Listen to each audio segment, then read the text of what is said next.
Bismillahirrahmanirrahim. Assalamualaikum warahmatullahi wabarakatuh. Waalaikumsalam.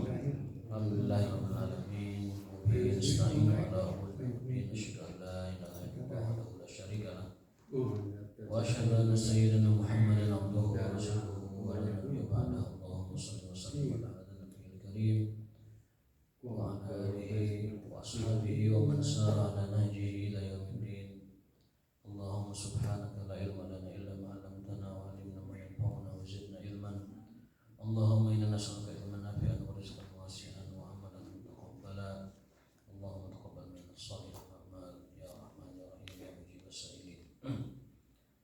Bapak sekalian yang dimuliakan Allah Subhanahu wa taala, alhamdulillah pagi hari ini kita masih bisa salat berjamaah. Harus senantiasa hadir dalam hati dan jiwa kita hadis Rasulullah SAW bahwa salat berjamaah itu adalah afdal min salatil fardhi bi sab'in wa ishrina darajah. Salat berjamaah adalah lebih utama. Saya dulu sempat merenung kenapa menggunakannya kali lipat gitu.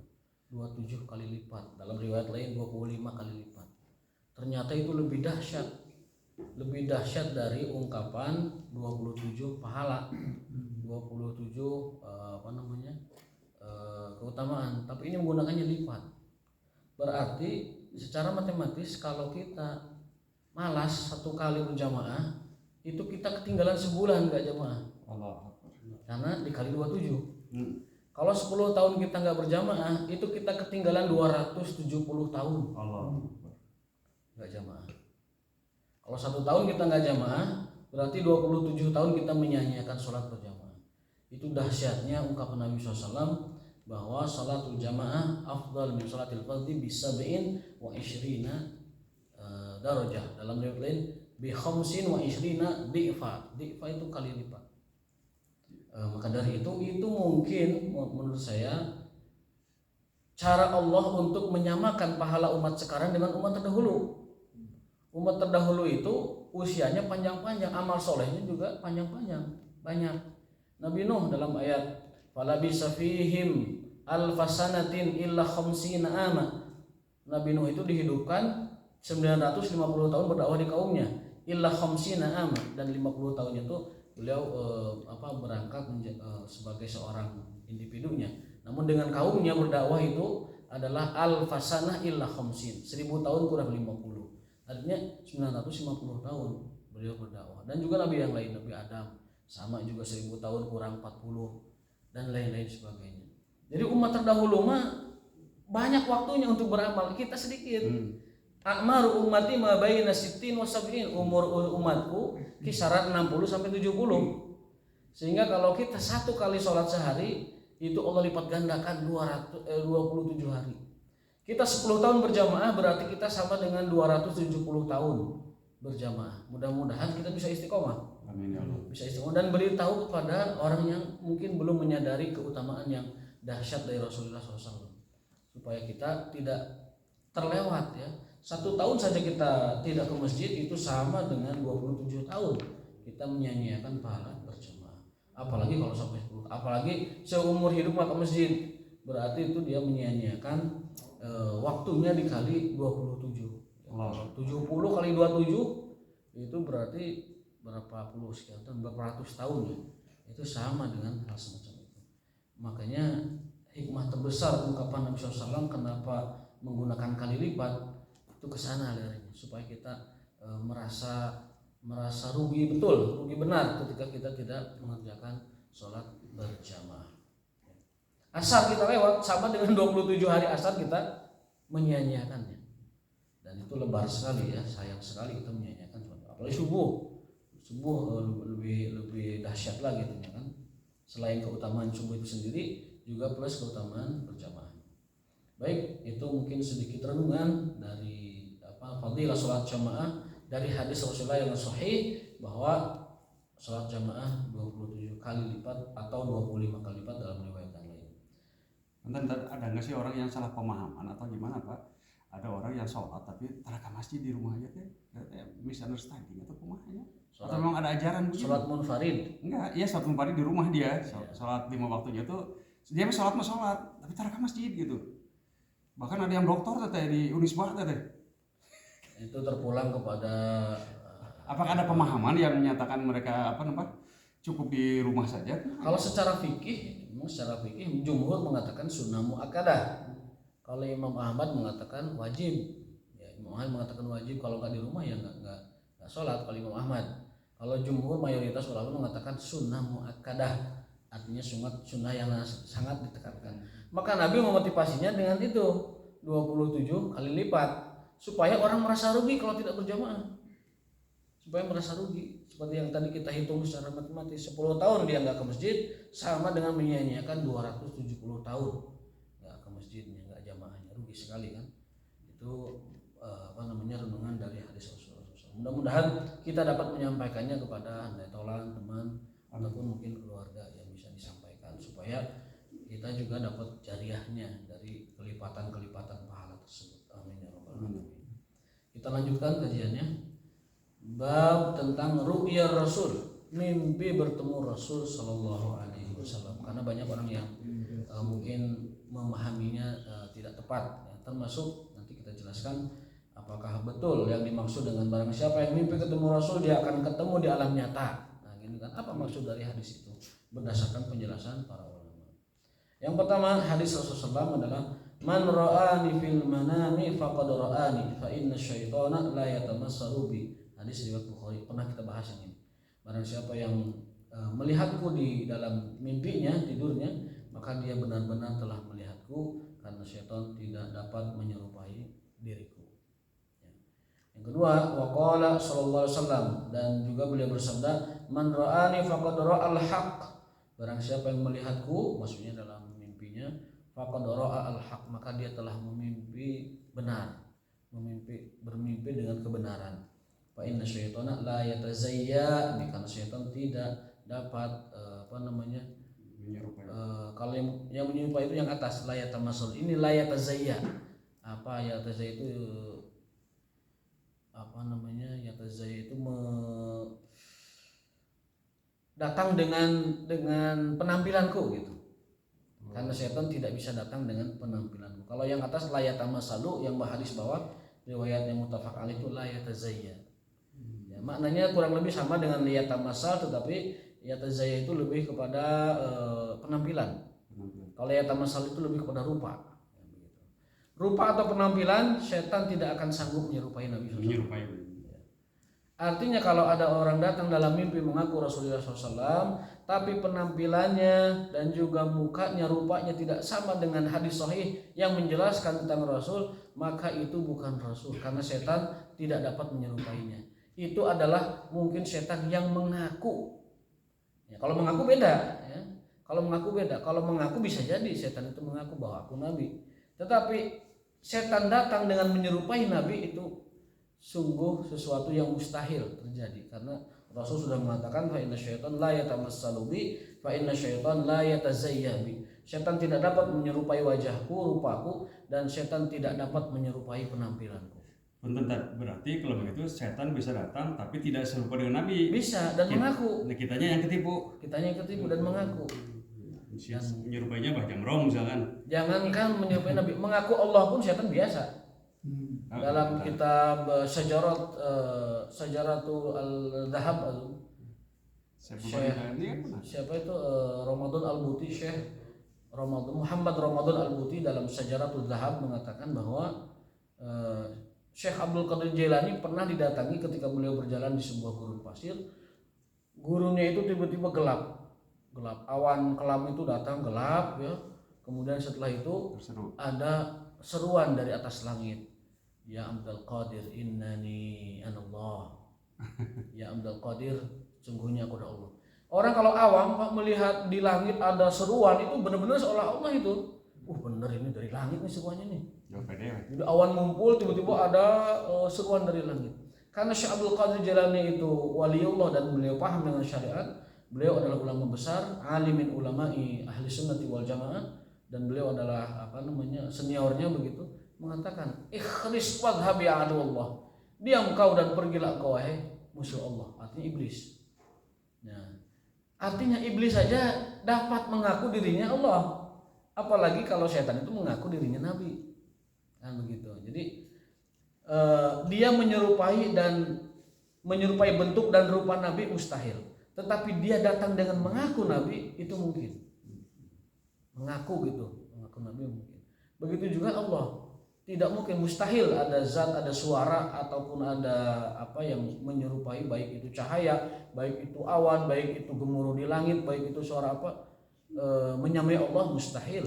Subhanallah amma yasifun. Tetapi kalau ada makhluk mengaku dirinya Allah, sangat mungkin. Wong Firaun aja ngaku ana rabbukumul a'la. Aku adalah Tuhan kalian yang maha tinggi. Ana rabbukumul a'la, kata Firaun. Dan setan pun, iblis, dalam kitab Syajatul Zahab Syekh Al-Buti menerangkan bahwa itu terjadi pada Abdul Qadir Jailani. Kemudian awan itu hilang, bersih. Nah, baru Abdul Qadir melanjutkan perjalanannya. Berarti yakin betul bahwa itu bukan Tuhan, bukan Allah. Nyuruh maksiat itu menimpa alim ya. Dan yang dikatakannya adalah bahwa engkau telah cukup untuk beribadah kepadaku. Jadi kau telah mencapai makom tertentu dalam ibadah sehingga engkau telah dekat denganku dan tidak perlu lagi meningkatkan ibadahmu, meneruskan ibadahmu, kau sudah sampai kepadaku. Kalau orang awam disebut kau sudah sampai kepadaku, pasti gitu keimanannya. Ada seruan dari langit, kau sudah sampai kepada makom di derajatku, sehingga kau tidak perlu lagi melakukan amal dan juga ibadah. Dikaitkan dengan orang yang aku zaman sekarang tuh kan. Ya, nanti ada hikmahnya dari sini, ada fawaidul hadis, faidah dari hadis tersebut. Yang pertama, anna ru'ya rasul mumkinah. Bermimpi dengan Rasul adalah sangat mungkin. Untuk siapa? Di antaranya ahli salawat. Kalau kita salawat belum 100 kali sehari, jangan mimpi ketemu Rasul. Artinya secara harapannya belum sungguh-sungguh. Kalau bisa saja, tetapi biasanya yang mendapati mimpi ketemu Rasul, yang amkana mimpi ketemu Rasul adalah ahlus salawat, orang yang banyak bersalawat kepada beliau dan kerinduannya begitu dahsyat kepada beliau sehingga beliau pun hadir dalam mimpi orang tersebut. Sallallahu alaihi wasallam. Belum, sebentar. Biar ini dulu ya. Soalnya kalau nanti akan ada. Oh iya. Sila. Oh. Selawat yang standar. Yang standar. Baik. Itu kan di mana-mana itu selawat ada yang tanya gitu kan. Yang pertanyaannya apa ini? Ya. Diakui sudah benar-benar, itu yang seperti apa? Ya, baik. Salawat itu banyak ragamnya, tetapi kalau kita merujuk kepada hadis Rasulullah SAW dalam sebuah hadis, ya Rasulullah, qad arafna kaifa nusallim alaik, fa kaifa nusalli alaik. Ya Rasul, kami sudah tahu cara mengucapkan salam kepada Anda. Assalamualaikum ayuhan nabiyyu wa rahmatullahi wabarakatuh, atau dengan salam umum, assalamualaikum warahmatullahi wabarakatuh. Tapi kami tidak tahu cara bersalawat kepada Anda, kaifa nusalli alaika. Nah, lantas Rasul menjawab, Allahumma sholli ala Muhammad wa ali Muhammad. Itu salawat yang diajarkan Rasul kepada sahabatnya, yang diijazahkan Rasul kepada sahabatnya, yang ditanamkan kepada sahabatnya. Itu ya, itu yang diajarkan oleh Rasulullah. Adapun misalkan penambahan Sayyidina atau yang lain sebagainya, itu adalah ungkapan penghormatan kita kepada beliau, sebagaimana kita menghormati orang yang terhormat. Sehingga itu tidak merubah atau tidak mengurangi atau merubah atau lain sebagainya terhadap salawat itu. Yang penting redaksi Allahumma sholli ala Muhammad wa ali Muhammadnya itu ada. Adapun dalam pengucapan lain, misalkan qala sayyiduna Muhammad SAW, itu penghormatan saja. Tidak mengapa, penghormatan saja itu kepada beliau SAW. Toh orang orang biasa saja kita sebut pangersa kan? Ya, kita sebut jeneng panjenengan, kalau di Jawa panjenengan, kisanak panjenengan, di Sunda ada pangersa. Maka kepada Nabi pun menyebut Sayyidina sebagai ungkapan penghormatan tidak mengapa. Tapi dalam konteks ibadah mengikuti sunnah hadis Rasulullah SAW, maka kita menggunakan apa yang ada dalam hadis beliau. Beliau saja mintanya begitu, Allahumma sholli ala Muhammad wa ali Muhammad. Jadi jangan dipertentangkan.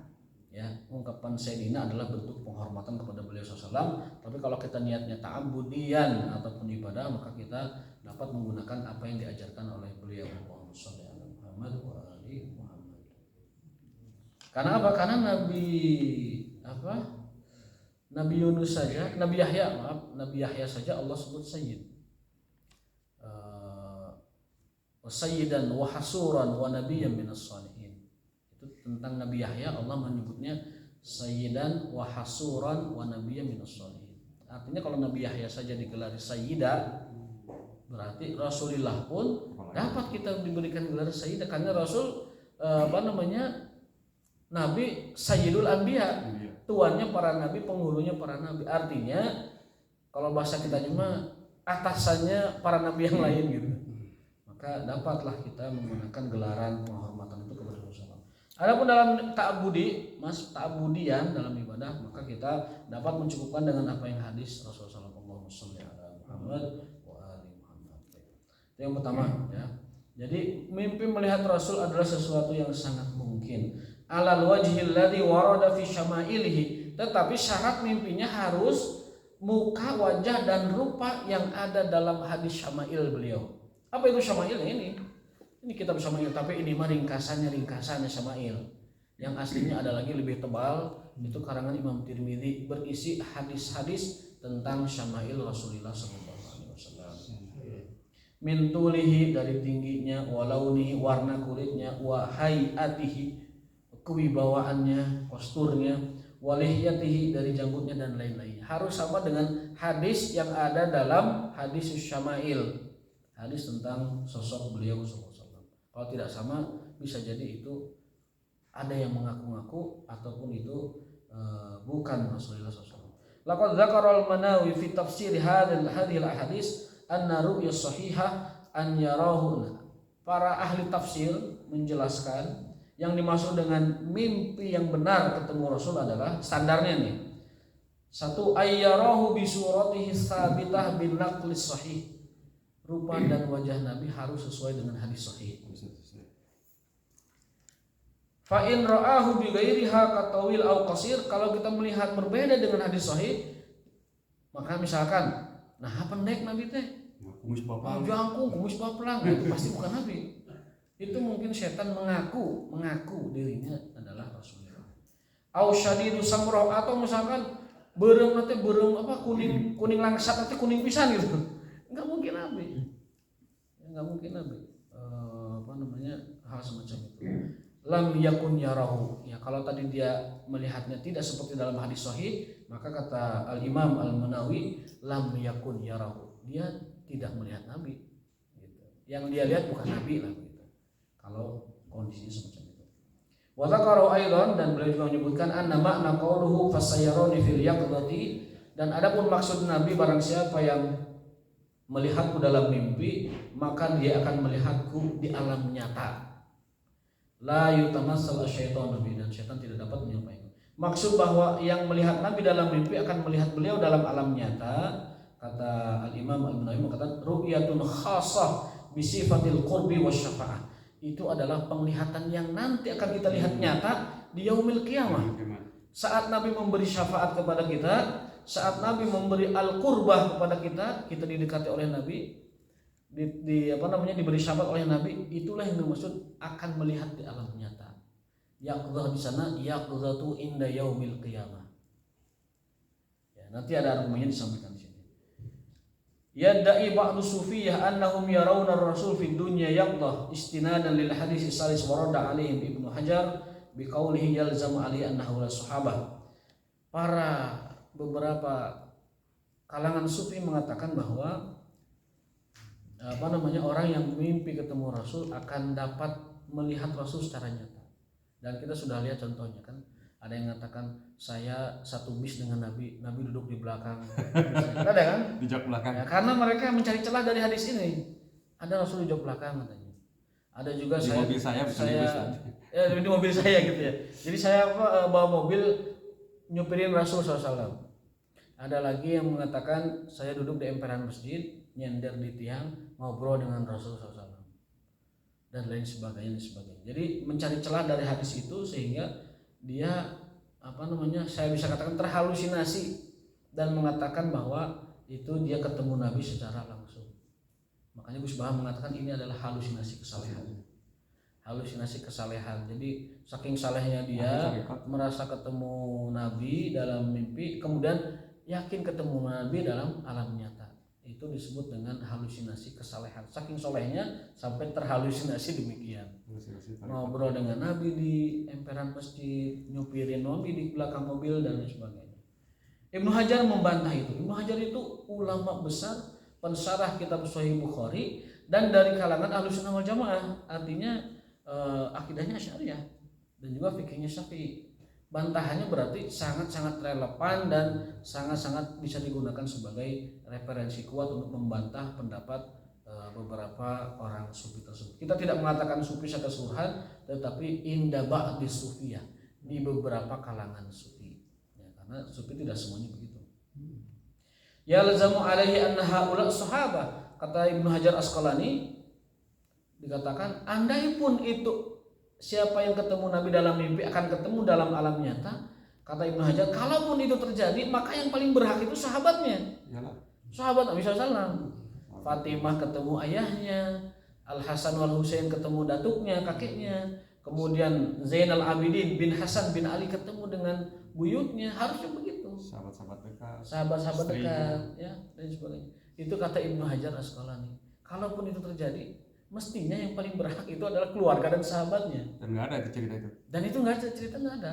Dan cerita itu tidak pernah diketemukan dalam hadis sahih, bahkan hadis lemah pun tidak ada. Ya, makanya Ibnu Hajar mengatakan, yalzam alaihi anna haula sahabat. Kalaupun ada itu harus sahabat harusnya atau keluarga beliau sallallahu alaihi wasallam.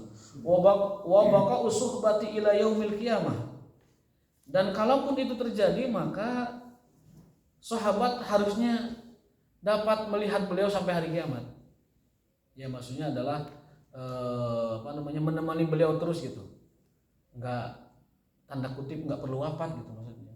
Kalau memang itu maksudnya begitu. Kalau akan melihat secara kasat mata, ya beliau tidak perlu wafat begitu. Sudah ada terus begitu. Tapi sunnatullah tidak berkata demikian. Wa ma qadarallahu fa'al wa masyaallahu kana. Rasul diwafatkan, Rasul dikebumikan, dimakamkan, kemudian memberikan keistimewaan bagi beberapa orang tertentu, diberikan kesempatan oleh Allah Ta'ala berjumpa dengan Rasulullah SAW. Bahkan Nabi pernah bersabda, nanti kelak ada umatku nanti sepeninggal para sahabat yang mereka sangat banget ingin ketemu aku, kata Rasul. Bahkan kalaupun harus mengorbankan harta dan dirinya. Jadi ada umat sangat mencintai beliau, ingin ketemu dengan beliau, bahkan kalaupun perlu mengorbankan diri dan hartanya dan keluarganya. Ya, mungkin orang-orang seperti itulah yang diberikan keutamaan melihat Rasulullah SAW dalam mimpinya. Kerinduan yang begitu besar, kemudian harapan yang begitu besar, cinta yang begitu dalam kepada beliau, akhirnya Allah izinkan dia ketemu dengan sang kekasihnya di dalam mimpi tidurnya. Itu keterangan dari Al-Imam Ibnu Hajar Asqalani. Di sini ada dialog ya antara pengarang buku ini Syekh Jamil Zinu dengan pengarang beberapa kitab sufi. Dialognya tidak perlu kita sampaikan. Yang jelas isi dialog itu intinya adalah bahwa penulis buku ini membawakan bantahan kepada orang yang mengklaim bahwa dirinya melihat Rasul secara nyata di zaman sekarang. Jadi Kalimantan yang muncul di kubur. apalagi sampai mengatakan dengan hal-hal yang tidak sopan kepada Rasulullah SAW. Ya, hadir di di rumahnya, hadir di makamnya dan sebagainya, itu lebih lagi. Ngobrol dengan dia. Ada kan Ustaz Kondang yang di TV mengatakan tuh, saya ngobrol dengan Rasul di emperan masjid gitu. Di TV ngomongnya itu, di TV nasional kan itu tidak. Jika namanya anjing setan kan, tapi bisa nggak nyakunya Rasul gitu. Paling kemungkinan begitu. Kemungkinannya gitu. Jadi mengaku dari Nabi dan ya da'iba sufi ke Ibnu Arabi. Nah ini kembali saya ingatkan tentang tokoh sufi yang bernama Ibnu Arabi. Di dalam konsep akidah sufi itu ada dua hal yang berbahaya apabila orang kepleset ke situ. Zikir dan zikir dan mujahadahnya kita boleh boleh apresiasi dan salut dengan mereka. Tetapi kadang karena mungkin tidak didasari oleh ilmu syariat yang kuat, akhirnya melenceng. Ada konsep akidah dalam sufi yang perlu diwaspadai. Yang pertama adalah hulul. Hulul itu adalah menyatunya Tuhan dengan manusia. Tuhan itu merasuk ke dalam jiwa manusia. Gusti manunggaling kaula. Itu namanya hulul. Manunggaling kaula Gusti. Siapa pencetusnya? Ibnu Arabi. Dilanjutkan oleh Siti Jenar kalau di kita. Kalau di di sejarah aslinya itu adalah Ibnu Arabi. Dia yang sering mengangkat hal semacam ini. Ada lagi satu lagi adalah Al-Hallaj, ya, yang mengatakan bahwa semesta ini adalah wahdatul wujud, kesatuan wujudnya Allah Subhanahu wa taala. Jadi alam semesta ini adalah satu kesatuan dengan Tuhan begitu. Perwujudan dari Tuhan itu ya ini semesta. Jadi bintang, bumi, planet, matahari, air, laut, segala macam itu adalah satu kesatuan dari unsur Tuhan. Nah, itu konsepnya wahdatul wujud. Dua tokoh ini Ibnu Arabi dan Al-Hallaj, pengikutnya banyak. Baik yang sekuler atau yang sufi, beberapa sufi itu pengikutnya banyak. Kita tidak mempermasalahkan zikirnya, tidak mempermasalahkan tata cara dia usul kepada Allah SWT, tata cara dia berthariqah sampai hingga dia sampai menuju makom tertentu yang dekat dengan Allah. Kita tidak pernah tidak pernah memasalahkan itu. Maka mungkin ada cara zikir ataupun thariqah tertentu, ataupun mungkin dengan amalan tertentu hingga dia sampai kepada Allah. Tetapi mohon diwaspadai tadi konsep akidah semacam ini, akidatul hulul, menunggaling, dan akidatul wahdati al-wujud. Itu yang perlu dipisahkan antara konsep zikir sufi dengan akidah yang banyak tersebar di beberapa kalangan mereka. Yang terakhir, inna akbar raddi alaman yadairu ya rasul yaqzatan ba'da mautihi. Adapun dalil yang paling kuat yang membantah klaim mereka, karena Ibnu Arabi yang tadi saya ceritakan tadi mengklaim bahwasanya ya'khuduna ulum syariah minar rasul mubasyaratan. Klaim mereka itu belajar agama langsung dari Rasul. Ibnu Arabi dan pengikut-pengikutnya mengklaim menerima ilmu agama langsung dari Rasul. Jadi Rasulnya tuh hidup kembali mengajari mereka agama. Yakzoh secara nyata. Dan itu klaim yang menurut saya berbahaya. Karena apa? Karena umat akan melihat mereka ketemu Rasul dan mengajarkan langsung kepada mereka. Ya. Padahal itu bertentangan dengan firman Allah Ta'ala, di mana Allah berfirman, al-yauma akmaltu lakum dinakum wa atmamtu alaikum ni'mati wa raditu lakumul Islam dinan. Hari ini telah kusempurnakan agamaku, telah aku sempurnakan nikmatku kepada kalian, dan aku ridho Islam sebagai agama kalian. Artinya ini ayat terakhir yang turun kepada Rasulullah sebelum wafat beliau. Kalau ada orang mengklaim hari ini belajar langsung kepada Rasul dan mengajarkan ilmu, seolah-olah ayat ini tidak relevan. Karena Allah sudah sempurnakan syariat, sudah tutup syariat, udah disegel syariat ini dengan ayat itu. Sudah fix, sudah sempurna gitu. Tiba-tiba ada yang mengklaim Nabi datang lagi mengajarkan ilmu. Berarti ayat tadi buat apa? Ya. Apa faedah ayat itu kalau orang masih mengklaim Nabi datang ke kita ngisi taklim mengajarkan kepada tokoh-tokoh yang disebutkan di sini. Ibnu Arabi. Kayak cepat sekali ya. Berapa? Karena mulainya awal. Baik, lagi. Itu bantahannya itu ayat itu yang sangat paten membantahnya bahwa Allah telah sempurnakan syariat sudah sempurna, sudah full, sudah fix, sudah disegel begitu. Tidak ada lagi sumber syariat baru yang muncul. Kalaupun ada sekarang itu bukan sumber syariat, ijtihad, fatwa ya ada sebagai penyesuaian kepada dalil yang ada. Fatwa, ijtihad, qiyas, ijma itu ada. Tetapi sumber syariatnya, Quran dan hadisnya, ayat dan sabda Rasulnya sudah tidak ada lagi. Jadi kalau ada orang mengklaim Rasul datang di alam nyata mengajarkan ilmu kepada orang-orang tertentu yang diklaim oleh orang-orang sufi, itu sama saja dia tidak atau bertentangan dengan ayat itu. Karena sumber syariat berupa hadis, berupa sabda Rasul sudah tidak ada, beliau sudah wafat. Ya. Sallallahu Alaihi Wasallam. Dan itu bahayanya. Jadi kalau mengklaim Rasul ada dan menyampaikan ilmu kembali itu bahaya di sana. Wal akhir wa min waraihim barzakhun ila yaumi yub'atsun. Allah berfirman bahwa orang ketika sudah wafat, sudah meninggal, itu ada barzakh. Apa itu barzakh? Barzakh itu pembatas. Alam barzakh adalah alam pembatas antara dunia dengan akhirat. Makanya yang namanya akhirat itu dimulai dari alam kubur, itu akhirat. Yang namanya akhirat itu dimulai dari alam kubur sampai kepada surga dan neraka. Itu namanya yaumul akhirah atau al-akhirah. Dan pertengahan antara dunia dengan alam akhirat itu namanya barzakh. Allah berfirman di antara kedua itu adalah ada alam barzakh hingga mereka dibangkitkan di yaumil qiyamah. Karena ini hari terakhir pembahasan kita kitab ini, kita sedikit mengupas tentang wafatnya beliau sallallahu alaihi wasallam. Wa ma ja'alna li basyarin min qablikal khulda afa immita fahumul khalidun. Allah berfirman bahwa kami jadikan untuk setiap manusia tidak terkecuali Rasul SAW. Apa itu? Al-khulda, keabadian. Allah tidak menciptakan untuk siapapun, baik nabi ataupun bukan nabi, suatu keabadian. Ya, itu surat Al-Anbiya ayat 34, maaf.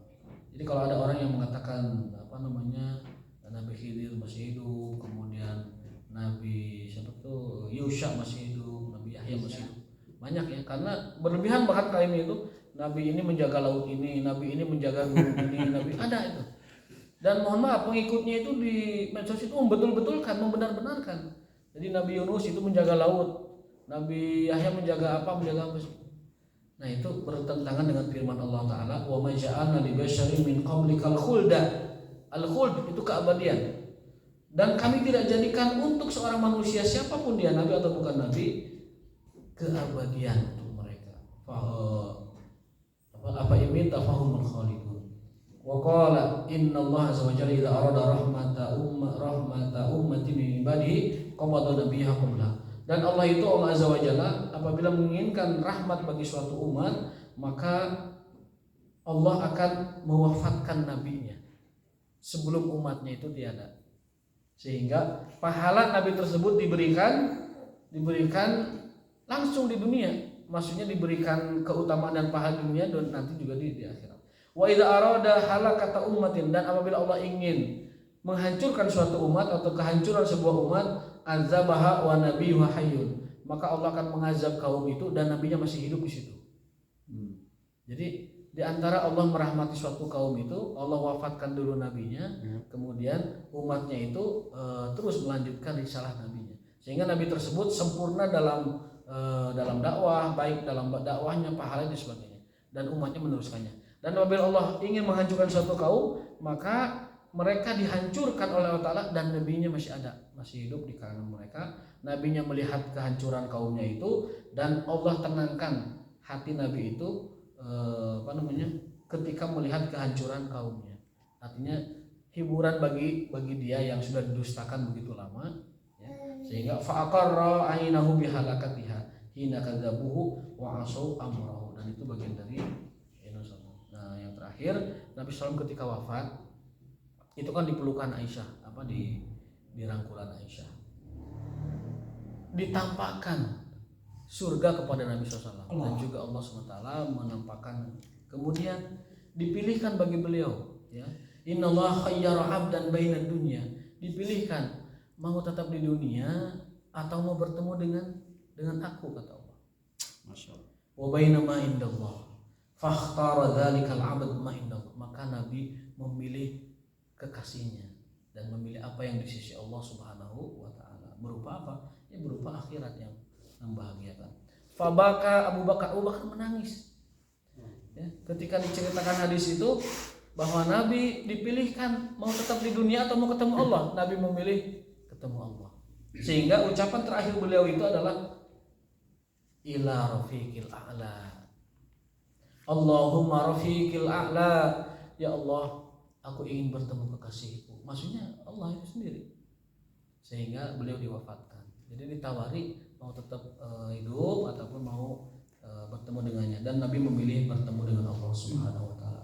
Maka dari itu Buya Hamka menuliskan sebuah tulisannya di dalam buku Tasawuf Modern. bahwa sejatinya kematian itu adalah proses transformasi menuju kesempurnaan. Masya Allah. Bagi orang beriman, kematian itu adalah proses perpindahan dari kefanaan menuju kesempurnaan. Makanya tidak ada yang perlu ditakuti bagi orang beriman terhadap kematian, karena itu proses menuju kesempurnaannya. Proses menuju kesempurnaannya. Nah, itulah hadis terakhir yang kita bahas dalam kajian Syama'il Muhammad. Dan beliau wafat di hari Senin tahun ke-11 Hijriah. Wa akmalallahu bihi din, Allah telah sempurnakan agama ini melalui tangan beliau sallallahu alaihi wasallam. Jadi ungkapan beliau yang terakhir itu Allahumma rafiqal a'la. Ya Allah, temukan aku dengan kekasihku. Masya Allah. Baik, syukuran ya. Hada ma nastati an nabayyinahu lakum wa ma taufiquna illa billah wallahu ta'ala a'lam bil haqqi wa bi muradihi.